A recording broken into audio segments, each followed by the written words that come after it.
વડોદરાની એમએસ યુનિવર્સિટીમાં વિદ્યાર્થીઓની સુરક્ષાને લઈને સત્તાધીશો મોડે જાગ્યા હોય તેમ લાગી રહ્યું છે।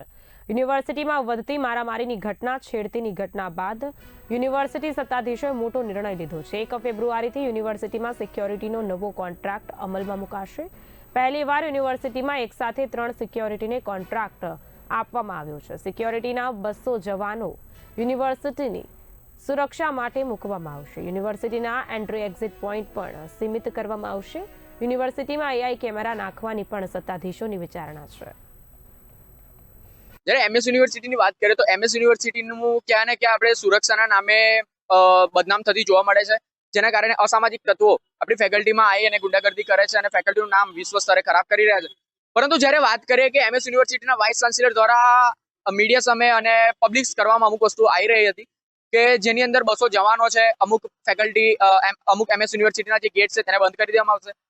પરંતુ જ્યારે વાત કરીએ કે તેઓ સુરક્ષામાં પણ વધારો કરી શકે છે અને એમએસ યુનિવર્સિટીના જે સીસીટીવી અમુક કેમેરા બંધ પડી રહ્યા છે તેના પણ વધારો કરી અને તે કેમેરા પણ ચાલુ કરી શકે છે, તે તદ્દન સારી વસ્તુ છે। પરંતુ જ્યારે વાત કરીએ કે જ્યારે વીસી સર આપણને એઆઈ ટેકનોલોજી લાવવાની વાત કરે છે, તો એઆઈ ટેકનોલોજીની અંદર જ્યારે વાત કરીએ તો જે વિદ્યાર્થીઓ અહીંયા આગળના ભણે છે તેઓનું જ એઆઈમાં ઇન્ક્લુડ થઈને આવશે। પરંતુ અમુક વિઝિટર્સ આપણે એમએસ યુનિવર્સિટીમાં આવે છે, અમુક ડિપ્લોમા કોર્સીસ આપણે એમએસ યુનિવર્સિટીમાં કરે છે, અમુક પાર્ટ ટાઈમ આપણે કોર્સીસ આપણે એમએસ યુનિવર્સિટીમાં કરે છે, અમુક લાઇબ્રેરીમાં ખાલી યુપીએસસી જીપીએસસી ની અમુક કોમ્પિટિટિવ એક્ઝામની તૈયારી કરવા આવે છે, તો તેઓનો આઈ કાર્ડ તો નથી, તો તેઓને શું એન્ટ્રી આવવાનું બંધ કરી દેશે યુનિવર્સિટી? તો આવા ઘણા બધા પ્રશ્નો છે જે આપણે મેનેજમેન્ટ સામે ઊભા થવા જોઈએ અને મેનેજમેન્ટે આના પર કંઈ ને કંઈ વધારો કરીને આનું નિરાકરણ લાવવું જોઈએ। ધન્યવાદ। આનાથી વિદ્યાર્થીઓને ઘણો ફાયદો થશે એવું મને લાગી રહ્યું છે, કારણ કે અત્યાર સુધી તો સીસીટીવી કદાચ યુનિવર્સિટીમાં છે પણ એ કેટલા ચાલુ સ્થિતિમાં છે અને કેટલી બંધ સ્થિતિમાં એ કંઈ ખબર છે નહીં, અને મોટા ભાગે બધા સીસીટીવી બંધ જ છે। અને આજે યુનિવર્સિટીએ નિર્ણય લીધો છે કે એઆઈ કેમેરા લગાવવામાં આવશે અને નજર રાખવામાં આવશે, તો આ નિર્ણય પર યુનિવર્સિટી હંમેશા માટે રહેશે સારું છે। પછી એમ નહીં કે નવા 9 દિવસ પૂરતું આ જ રહેશે અને પછી જેમ હતું તેમ।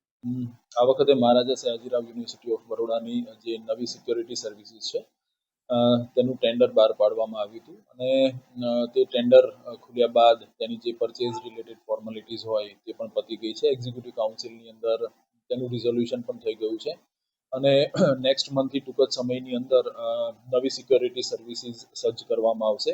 આ વખતે કેમ્પસ વાઇઝ અલગ અલગ ઝોન પાડી અને તેની અંદર 3 સિક્યોરિટી સર્વિસને આ કામ આપવામાં આવ્યું છે, જેથી કરીને વધારે એફિશિયન્ટલી પરફોર્મ થઈ અને આની સુરક્ષા સજ્જ કરી શકાય। કોઈ નવી ઇન્સ્ટ્રક્શન્સ આપવામાં આવશે, કારણ કે આઈકાર ઉપર બહારને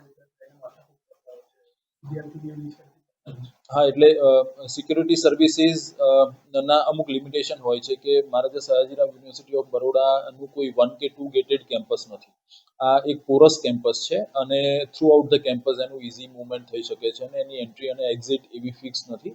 એટલે આ સંદર્ભે ધ્યાન રાખી અને જે કોઈ પણ એક્ઝિટ પોઈન્ટ્સ છે એ લિમિટ કરવામાં આવશે સૌથી પહેલા તો, અને એન્ટ્રી પોઈન્ટ પણ મર્યાદિત કરવામાં આવશે, જેથી